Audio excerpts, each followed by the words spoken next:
હાલો, કેમ છો? સ્વાગત છે તમારું વોઇસ ઓફ ઋતિકામાં. આજે પૂનમ છે અને આજે હું આવી છું અહીંયા ભાગળ રામજી મંદિરમાં. હા, તમે મારી પાછળ જોઈ શકો છો રામજી મંદિર. ચલો, તો આજે હું તમને રામજી મંદિરના દર્શન કરાવું.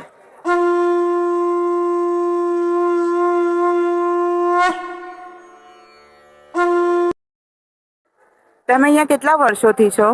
અમે અમારા સાસુ હતા તો 60-70 વર્ષે અમને બેઠાને આજે 35 વર્ષ થયા.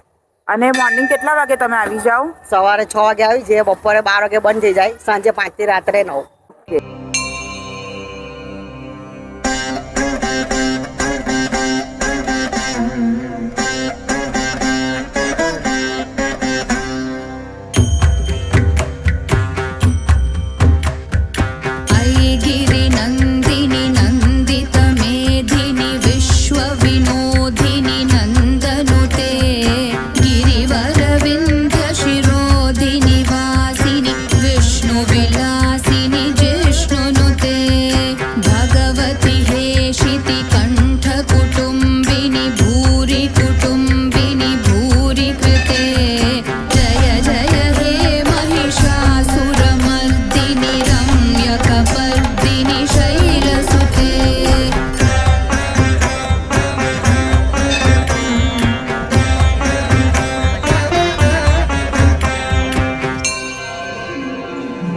આપણી સાથે છે સુદર્શન મહારાજ અને આજે હું એમની સાથે વાત કરીશ કે આ મંદિર કેટલા વર્ષ જૂનું છે?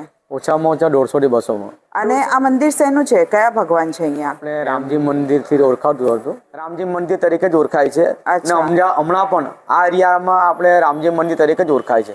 પણ આપણા મંદિરમાં મોટેશ્રી માતાજીની મૂર્તિની સ્થાપના થયેલી છે એટલે રામજી મંદિર પછી મોટેશ્રી માતા મંદિર એવી રીતે ઓળખાય છે.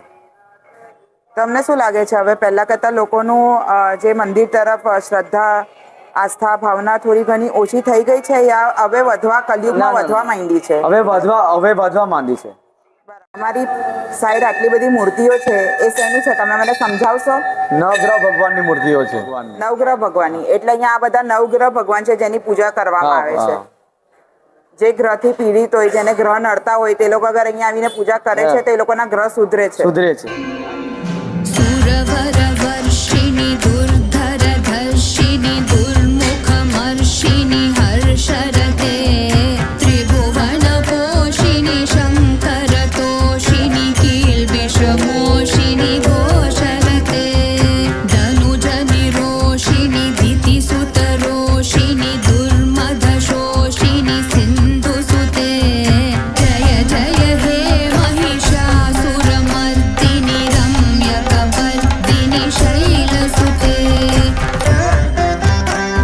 તો આ હતું બાલાજી રોડનું રામજી મંદિર જેના મેં તમને આજે દર્શન કરાવ્યા. તો આજે પૂનમ હતી એટલે સ્પેશિયલી મેં તમને દર્શન કરાવ્યા. પણ અહીંયા આવીને મને એવું ખબર પડી કે ગઈકાલે મોડેશ્વરી માતાની સાલગીરી ગઈ તો એવું હતું કે એ લોકો એમનો જમણો પગ વર્ષમાં એક જ વાર બતાવે છે. આ છે રામજી મંદિર બાલાજી રોડનું. કમેન્ટમાં જય સિયારામ લખવાનું ના ભૂલતા અને બને રહેજો મારા ચેનલ પર.